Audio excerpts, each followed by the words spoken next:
राजपुर गांव की मिट्टी आज भी वैसी ही थी, सूखी, प्यास से पड़ी दरारों वाली, जैसे सालों से किसी ने उसका हाल ना पूछा हो। लेकिन उसके एक कोने में एक ऐसा किसान था जो जमीन से नहीं, खुद से लड़ रहा था। उस किसान का नाम था किशन।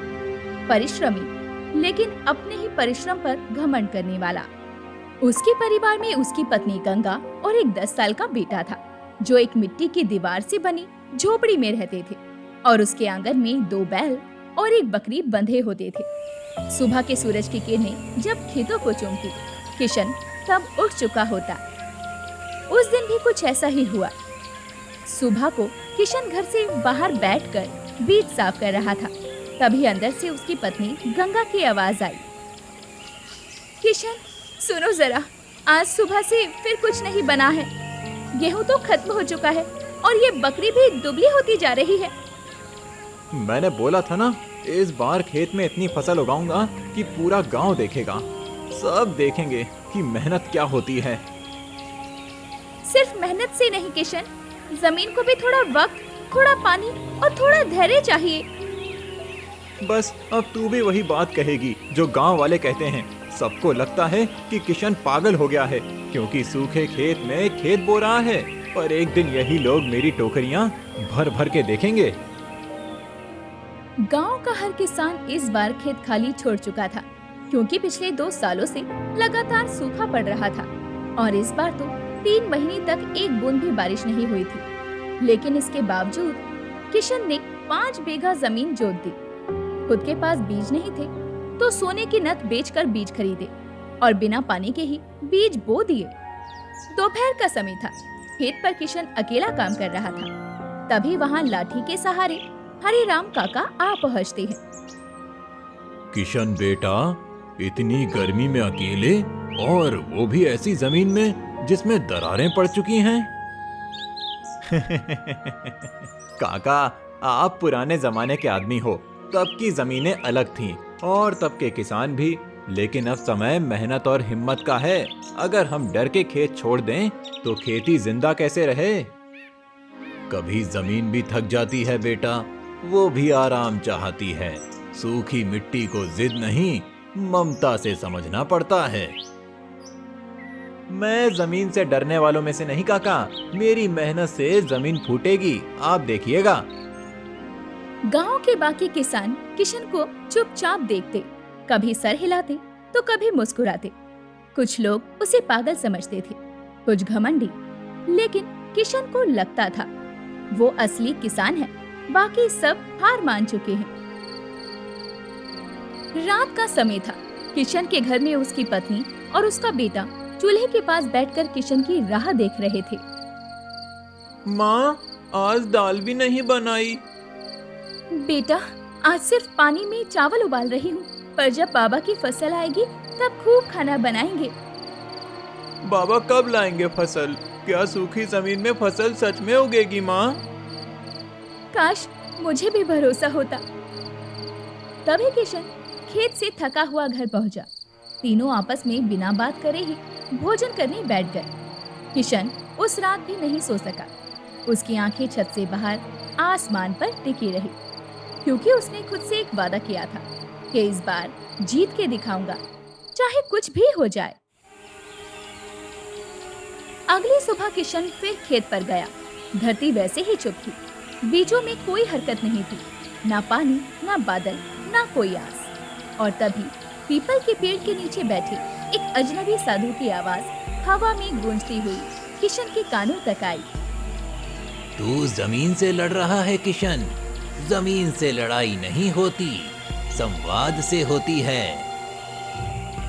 ये आवाज सुनकर किशन हैरान होकर चौंकते हुए आसपास देखने लगा।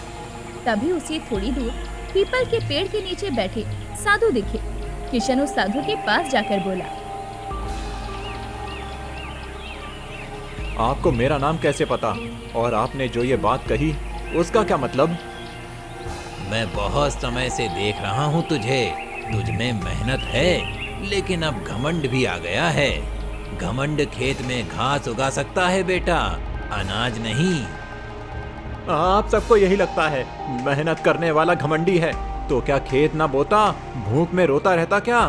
मैंने सब कुछ दांव पर लगाया है। तू किसान है, लेकिन तूने खेती से ज्यादा खुद को उगाने की कोशिश की है। खेत जरूर बो, उम्मीद रख, पर ये मत भूल, जमीन भी इज्जत चाहती है।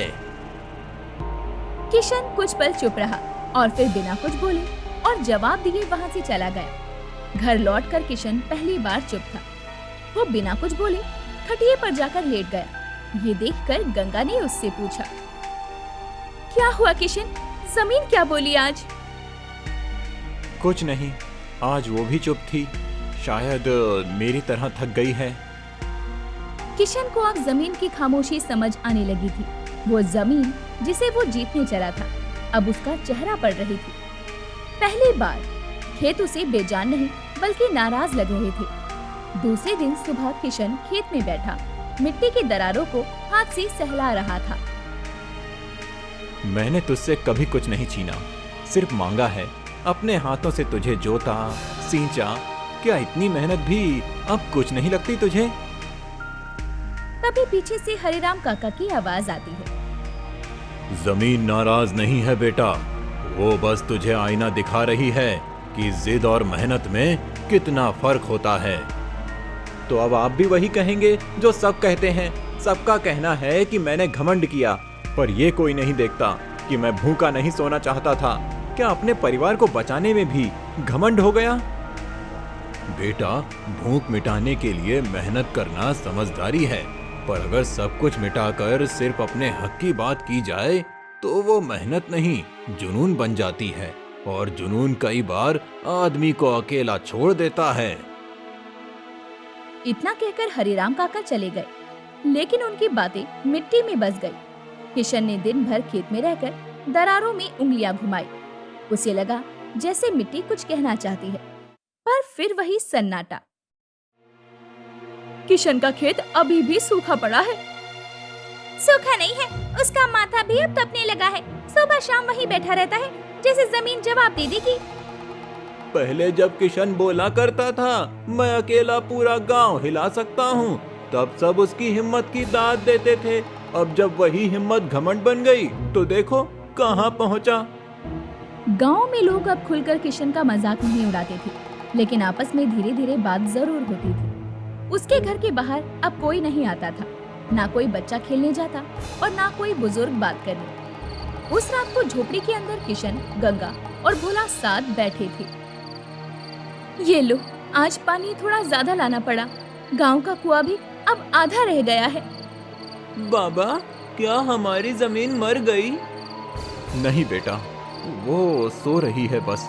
थोड़ी देर में उठेगी और फिर तुम्हारे लिए भर के रोटी लगाएगी। किशन, कभी कभी सोई हुई जमीन से पहले आदमी के अंदर का कुछ जगाना जरूरी होता है। तुम भी अब ताने मारने लगी गंगा। ताने नहीं, बस ऐसे ही बता रही हूँ। तुम जिसे खेत समझते हो वो दरअसल तुम्हारा घमंड उगा रहा है, फसल नहीं। ये सुनकर किशन बिना कुछ बोले चला गया और रात भर बाहर बैठा रहा। आसमान में तारे चमक रहे थे और बादलों का नामो निशान नहीं था। दूसरे दिन सुबह किशन खेत पर गया। आज मिट्टी पहले से हल्की लगने लगी थी, जैसे किसी ने उसके भीतर से कोई भार उठा लिया हो। और फिर आसमान में पहली बूंद गिरी। जमीन पर गिरते ही वो बूंद धूप में भाप बनकर उड़ गई। लेकिन फिर दूसरी, तीसरी और देखते देखते एक हल्की सी बारिश शुरू हुई। गांव के लोग छत से देख रहे थे। गंगा बाहर दौड़ी और आवाज दी, किशन, बारिश! किशन, देखो ऊपर देखो। माँ माँ देखो, मैं भाग गया। लेकिन किशन वहीं बैठा रहा, भीगता रहा, मिट्टी में हाथ डालता रहा और उसकी आंखों से आंसू झरते रहे। पहली बार कोई उसकी मेहनत पर नहीं, उसके टूटने पर भीग रहा था। थोड़ी देर बाद बारिश रुक जाती है। गांव में मिट्टी की सौंधी महक भर जाती है। हरिराम काका किशन के पास आकर कहते हैं, किशन, भगवान देर करता है, अंधा नहीं होता। तू अपनी जमीन से माफी मांग ले बेटा, शायद अब फसल भी माफ कर दे। काका, आज पहली बार मुझे जमीन ने सुना है, लेकिन आज मैंने भी उसे पहली बार समझा है। किशन का चेहरा अब वैसा नहीं था जैसा पहले हुआ करता था। अब वहाँ गर्व की जगह नमी थी। उसके खेत की मिट्टी में हलचल हुई, जैसे बीज ने अंगड़ाई ली हो। कुछ लोग किशन के खेत की ओर देखकर बोलते हैं, अरे उसके खेत में हरियाली दिखाई दी क्या? हाँ, लगता है कुछ अंकुर निकले हैं। अब देखना है कि किशन का खेत हरा होता है या फिर वही जमीन उसका हिसाब चुकाती है। अब खेत बोया जा चुका था। घमंड की जड़ें अब थोड़ी ढीली हो चुकी थी, लेकिन कहानी अभी बाकी थी। कुछ हफ्ते बीते। मिट्टी की दरारों में जो बीज दबे थे अब हरी पत्तियों की शक्ल में बाहर झांकने लगी। गांव की सूखी पंगडंडियों के बीच अब किशन का खेत दूर से जीवन का टुकड़ा दिखता था, जैसे सूखी आंखों में कोई पुरानी यादें हों। दूसरे दिन सुबह किशन हल्की मुस्कान लिए खेत के बीच खड़ा था। वो जमीन को देखते हुए उससे कहता है, देखा तूने, मैंने कहा था ना, तू सुनेगी मेरी। मैं तुझसे लड़ नहीं रहा था, बस तुझे जगाना चाहता था। जमीन की पूजा करने के लिए गंगा पीछे से हाथ में थाली लिए आती है। सुन तो लिया जमीन ने, अब तुम्हारे अंदर की जमीन कब सुनेगी? मतलब ये कि अब तुम खुद को भगवान मत समझ बैठना किशन। फसल उगी है वो ठीक है, पर क्या तुम वाकई बदल गए हो? तू तो अब भी वही बात कहती है, कोई तारीफ नहीं, बस ताने। ऐसा कहकर किशन वहाँ से चला गया। अब गांव वालों ने भी किशन के खेत की ये हरियाली देख ली थी। अब जिन आंखों में पहले हंसी और शक था, अब वहाँ जिज्ञासा और थोड़ी ईर्ष्या थी। किशन का खेत तो सच में हरा हो गया, इतना तो हमने भी नहीं सोचा था। हाँ, वो कहता था मैं अकेला किसान हूँ। अब लग रहा है कि उसकी बात सही थी। उसके जैसे खेत और किसी के नहीं होंगे, बाकी सब खेत वैसे के वैसे सूखे पड़े हैं। धीरे धीरे गांव के लोग किशन के पास वापस आने लगे, कोई सलाह मांगने, कोई बीज मांगने, तो कोई उम्मीद लेकर। एक दिन दोपहर को जब किशन अपने खेत के पास खड़ा था, तभी वहाँ पर दो गांव वाले किशन से मदद मांगने आए। किशन भैया, हमें भी बताओ कि तुमने कौन से बीज डाले थे। हमारे खेतों में अब भी हरियाली नहीं है, क्या तुम कुछ बीज दे सकते हो? अब सबको किशन याद आ रहा है। जब मैं अकेला खेत में बीज बो रहा था, तब तो सब हंसते थे। अब पौधे निकले हैं तो सब आ गए बीज मांगने। नहीं नहीं भैया, हम तो बस आपसे कुछ सीखना चाहते हैं। आप जैसी मेहनत करने की आदत सब में कहाँ है? मेहनत नहीं, हिम्मत चाहिए, हिम्मत, जो तुम लोगों में नहीं थी। मैंने अपने दम पर यह खेत हरा किया। बीज तो सबके पास थे, लेकिन हिम्मत सिर्फ मेरे पास थी। गांव वाले चुपचाप वहां पास लौट गए। किशन की बातों में अब फिर वही पुराना रंग आने लगा था। शाम का समय था। घर पर गंगा कपड़े धो रही थी। भोला मिट्टी में खेल रहा था। भोला, अंदर आजा बेटा, बारिश फिर आई तो बीमार हो जाएगा। माँ, बाबा ने कहा है अब तो खेत में सारा गांव हमारा नाम देखेगा। खेत हरा हो गया बेटा, पर नाम तो तब होता है जब लोगों को साथ लेकर चला जाए। किशन खेत से लौटकर घर में दाखिल होता है। उसके चेहरे पर उत्साह झलक रहा था। गंगा, आज कई सारे लोग मुझसे बीज मांगने आए थे। अब देखना, ये गांव मेरी इज्जत के लिए मेरे आसपास घूमेगा। इज्जत दूसरों की सेवा से आती है किशन, तिरस्कार से नहीं। अब तू भी ज्ञान देने लगी। पहले भूख में बोलती थी कि फसल नहीं हो रही है, अब हो रही है तो कहती है मैं बदल गया हूँ। क्या करूँ फिर? बोल, क्या करूँ? बस एक बार दूसरों की मदद करके देखो, शायद जमीन से ज्यादा सुकून तुम्हें दिल से मिलेगा। गांव में अब लोग किशन के पास दोबारा आने से डरने लगे थे। अगले दिन हरिराम काका ने किशन को खेत पर बुलाया। किशन बेटा, जो बीज तूने जमीन में डाले थे वो तो उगाए। अब एक बार इंसानियत का बीज भी डाल दे, कुछ खेत और कुछ दिल हरे हो जाएं। काका, अब सबको लगता है कि मैं बदल सकता हूँ। क्या मेरी मेहनत भी अब गुनाह है? मेहनत गुनाह नहीं बेटा, पर मेहनत पर घमंड करना खुद को भगवान मानने जैसा है। तेरी जमीन हरी हुई है, अच्छा है, अब कुछ हरियाली दूसरों में बांट, तभी सच्चा किसान कहलाएगा। किशन कुछ देर चुप रहा, पर फिर उसकी आंखों में वही चमक लौट आई, सब मुझसे सीखेंगे वाली। और बिना कुछ बोले और जवाब दिए वहां से अपने खेत की ओर चला गया। उस रात किशन ने अपने खेत की मेड़ पर एक पत्थर गाड़ा, जिस पर लिखा किशन का खेत, मेहनत का प्रमाण। अगली सुबह गांव वाले जब उसके खेत के पास से जा रहे थे, तभी उन्होंने उस पत्थर को देखा। किशन अब नाम भी पत्थर पर गुदवाने लगा। लगता है भगवान बनने में देर नहीं अब। फसल तो आई है, पर अगर इसमें से किसी और के घर का चूल्हा ना जले तो ऐसी हरियाली का क्या फायदा। जमीन ने फसल दी, पर साथ में एक नई परीक्षा भी भेजी। अब ये देखना था किशन उस फसल से सबका पेट भरेगा या सिर्फ अपना घमंड। अब राजपुर गांव के हर कोने से एक ही दृश्य साफ दिखाई देता था, किशन का खेत, जो बाकी सारे सूखे खेतों के बीच किसी हरियाली के द्वीप की तरह खड़ा था। जहां दूसरों के खेतों में धूल उड़ रही थी, वहीं किशन के खेत में पत्तियां लहरा रही थी।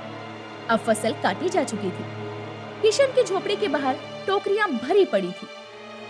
गंगा टोकरियों की ओर देखकर बोलती है, कितने सालों बाद ऐसा दिन देखा है जब आंगन में फसल की खुशबू फैली है।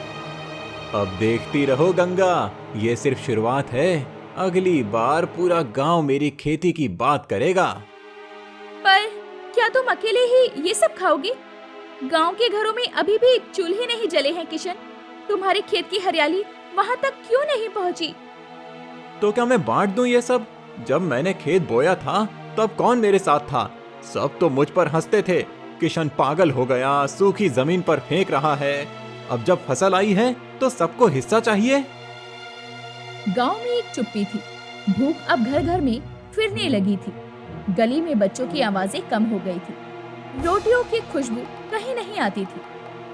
हरिराम काका, जो अब बूढ़े और कमजोर हो चुके थे, वो भी भूखे पेट दिन गुजार रहे थे। एक सुबह कुएं के पास कुछ मर्द और महिलाएं चर्चा कर रहे थे। अब तो किशन से ही उम्मीद है, वो चाहे तो आधे गांव को अकेला खिला सकता है। पर वो सुने तब ना। अब तो ऐसा लगता है जैसे उसकी फसल ने उसके कान बंद कर दिए हैं। भूख जब पेट से उठकर आंखों पर आने लगती है ना, तब इंसान का घमंड भी जवाब दे देता है। शायद किशन का समय भी आएगा। उस दिन दोपहर को किशन खेत के किनारे फसल गिन रहा था। तभी गांव के कुछ किसान शंभू, दीनू और रघुवीर मिलकर किशन के पास पहुंचे। किशन भैया, हम माफी मांगने आए हैं। हम सब ने पहले तुम्हें समझा नहीं, ताने मारे, लेकिन अब हम भूखे हैं। हमारे घर में बच्चे रो रहे हैं। तुम हमें थोड़ा अनाज दे देते तो अच्छा होता। तो अब सबको किशन याद आ गया। उस वक्त तो कहते थे अंधा हो गया है, ये सूखी जमीन को बो रहा है, अब उसी खेत का अनाज चाहिए। भैया, हम गिड़गिड़ा रहे हैं, 2 रोटियों का टुकड़ा दे दो। हमारी औरतें बेहाल हैं, बच्चे बीमार हैं। तेरा नाम तब और बढ़ेगा जब तू दूसरों का पेट भरेगा। नाम चाहिए तो दान करूं? मैं कोई साधु नहीं जो भिक्षा बांटे। मेहनत मैंने की, रात रात भर जागा, पानी ढोया और अब सबको मुफ्त में खिलाऊं। तीनों किसान चुप रहे। शंभू की आंखों में आंसू थे। रघुवीर ने अपना गमछा अपने कंधे पर डाला और चुपचाप वहां से चल पड़े। उनके पांव भारी थे, जैसे जमीन उन्हें रोक रही हो। उस रात को किशन खाना खा रहा था। तभी गंगा ने उसे कहा, फसल अच्छी हुई, ये अच्छी बात है किशन, लेकिन मुझे अब तुमसे डर लगने लगा है। तुम अब वो आदमी नहीं रहे जो एक जोड़ी पट जाने पर हंस देते थे। अब तुम दूसरों की भूख देखकर मुस्कुराते हो। मैं वैसा नहीं हूँ गंगा। मैंने सब कुछ अपने दम पर किया है। जो भूखे हैं उन्हें भी कोशिश करना चाहिए थी। भूखे पेट में कोशिश कहाँ से आती है किशन? जिसे भरपेट खाना मिला है वही बांट सकता है, और तुझ में अब बांटने की जरा भी इच्छा नहीं बची। गंगा ने वो रात चुपचाप बाहर आंगन में बिताई। भोला उसके पास सोया और आसमान को देखता रहा। माँ, बाबा बहुत बड़े किसान बन गए हैं ना? हाँ बेटा, पर इंसान बनना अभी बाकी है। अगली सुबह किशन खेत में अकेला बैठा था। जैसे ही किशन ने खेत की मिट्टी को हाथ में लिया, उसे महसूस हुआ कि वो मिट्टी अब हल्की नहीं रही, जैसे हरियाली के नीचे कोई बोझ दबा हो। तभी उसकी नजर मेड़ के पार एक दृश्य पर पड़ी। हरिराम काका नंगे पांव कांपते हुए एक बाल्टी उठाने की कोशिश कर रहे थे। ये देखकर किशन दौड़कर हरिराम काका के पास आया। काका, ये क्या कर रहे हो आप? मैं ला देता हूँ पानी। तेरे खेत की हरियाली देख रहा था बेटा, और सोचा शायद अब तू मेरे घर तक कोई सब्जी भेजेगा, पर नहीं आई। इसीलिए मैं खुद ही खेत की मेड़ पार कर आया। काका, मैं... कुछ मत बोलो बेटा, अब तुझसे कुछ मांगने नहीं आया, सिर्फ ये बताने आया हूँ कि भूख इज्जत नहीं देखती और जमीन कभी किसी की नहीं होती। वो बस देखती है कौन प्यार बोता है और कौन घमंड। इतना कहकर हरिराम काका चले गए। किशन की मुट्ठी में मिट्टी रह गई, पर अब वो मिट्टी गर्म थी, जैसे किसी ने उसे जलाया हो। अब किशन का खेत हर दिन हरा होता जा रहा था, पर उसका घर धीरे धीरे सूना होने लगा था। टोकरियां भरी थी, लेकिन बातें कम थी। आंगन में पत्ते झड़ते थे और रिश्ते भी। एक दिन सुबह गंगा पानी भरकर घर लौटी और मन ही मन बोल रही थी, सारा गांव मुंह मोड़ चुका है हमसे। कभी कभी सोचती हूँ, क्या सच में खेत हरियाली से भरे हैं या बस घमंड की घास उगाई है। तभी भोला वहाँ पर आकर कहता है, माँ, बाबा फिर अकेले खेत पर चले गए। हाँ बेटा, अब उन्हें किसी की जरूरत नहीं, ना मेरी ना तेरी और ना ही गांव की। दूसरी ओर किशन अपने खेत के बीच खड़ा है। धूप तेज है, लेकिन वो फसल को देखकर संतुष्ट है और अपने आप से बोलता है, जिस मिट्टी ने कभी चुप्पी साधी थी, अब वही मेरे पैरों के नीचे बिछी है। मैंने इसे जीता है और अब कोई नहीं रोक सकता मुझे। परंतु उसी समय खेत के एक कोने से अजीब सी सूखी घास जलने जैसी सिसकती हुई आवाज आई। किशन दौड़कर वहां पहुंचा तो देखा एक हिस्से की फसल पीली पड़ चुकी थी। नहीं नहीं, ये कैसे हुआ? पानी तो बराबर दिया था और खाद भी, तो फिर क्यों सूख रही है ये जमीन? पीछे से वही साधु की रहस्यमय आवाज आती है, जो पहले एक बार आई थी। मिट्टी कभी सिर्फ पानी से नहीं फलती बेटा, उसमें अगर प्यार ना हो तो वो हरियाली को भी राख बना देती है। किशन चौंक कर पीछे मुड़ता है, तभी उसे पीपल के नीचे साधु बैठे दिखते हैं। फिर आप फिर आ गए? मैं कभी गया ही नहीं, मैं वहीं होता हूँ जहाँ इंसान घमंड के खेत बोता है और पछतावे की कटाई करता है। किशन धीरे धीरे उनके पास बैठ गया। अब उसकी आंखों में ना क्रोध था ना गर्व, सिर्फ उलझन थी। साधु महाराज, क्या मेरी मेहनत गलत थी? क्या मैंने जो फसल उगाई वो भी मेरा अपराध बन गई? मेहनत तो पवित्र होती है किशन, लेकिन जब मेहनत के साथ अहंकार जुड़ जाए तो वो श्राप बन जाती है। तूने खेत को हरा किया पर दिलों को उजाड़ दिया, तूने पेट भरा पर रिश्तों को भूखा रखा। किशन बिना कुछ बोले नीचे की ओर देखता रहा। याद है तूने कहा था मेरे खेत की मिट्टी मेरी है, पर तू भूल गया कि जमीन कभी किसी की नहीं होती, वो सिर्फ उन्हें देती है जो देने की भावना से बोते हैं। अब मैं क्या करूं साधु महाराज? अब उस हिस्से को सींच जहां सूखापन सबसे ज्यादा है, और वो सूखापन है तेरा परिवार, तेरे रिश्ते और तेरे गांव का विश्वास। साधु इतना कहकर वहां से चले गए, लेकिन किशन वहीं पर बैठा रहा। शाम के समय गंगा घर पर दिया जला रही थी। कभी सोचा नहीं था इतनी रोशनी के बाद भी इस घर में इतना अंधेरा लगेगा। किशन धीरे धीरे दरवाजे से भीतर आता है। बाबा, आप आ गए? मैं आपको बुलाने आने वाला था। अब मैं हर दिन आऊंगा बेटा। अब सिर्फ खेत नहीं, तुम्हारा सिर भी सहलाना है मुझे। क्या हुआ? आज तुम्हारी आवाज हल्की लग रही है। आज मिट्टी ने जवाब दिया है गंगा। उसने कहा, अब और नहीं, अब बांटना ही होगा। उस रात किशन बहुत देर तक नहीं सोया। वो घर के बाहर बैठा रहा। आंखों में आत्म मंथन था और मन ही मन बोलने लगा। अब खेत की जड़ों में नहीं, गांव के दिलों में बीज बोने हैं मुझे। अगली सुबह गांव की गलियों में हलचल होने लगी।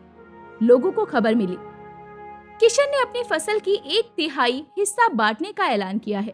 हर घर के नाम एक टोकरी, बिना मांगे और बिना डर के। क्या वो किशन खुद देने आया टोकरियां?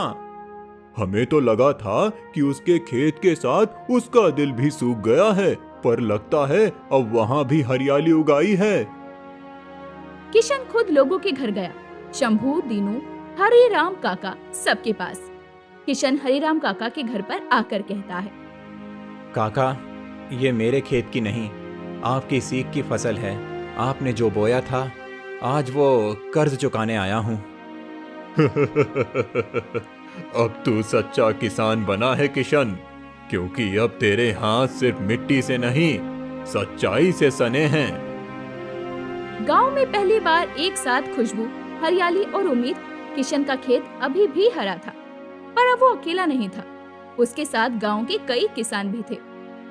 अब किशन के घर पर गांव के बच्चे खेलने भी आते थे और गांव वाले किशन के परिवार का हालचाल भी पूछने आया करते थे। किशन ने जो बांटा वो सिर्फ अनाज नहीं था, वो भरोसा था, सम्मान था और सबसे बड़ी बात प्रायश्चित था। उस सुबह किशन अपने घर के आंगन में बैठा, हाथ में मिट्टी की ढेली लिए कुछ सोच रहा था। गंगा भी किशन के पास बैठी थी। आज पहली बार तुम्हारे चेहरे पर शांति दिखी है, जैसे अब तुम कुछ जीतना नहीं चाहते, बस संभालना चाहते हो। सच कहूँ तो अब समझ आया, जमीन बोने से पहले दिल बोना पड़ता है। अगर दिल सूखा हो तो खेत चाहे कितना भी हरा हो, सुकून नहीं मिलता। वो अब तुमने बो भी दिया है और सींच भी लिया। अब बस इस हरियाली को अपने अंदर जिंदा रखना।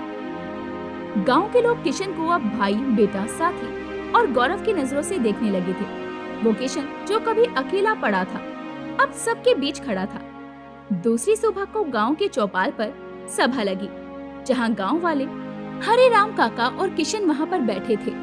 शंभू, दीनू और रघुवीर उस सभा को संबोधित करते हुए कहते हैं, भाइयों, जो बात हम आज कहने जा रहे हैं वो हर एक घर की तरफ से है।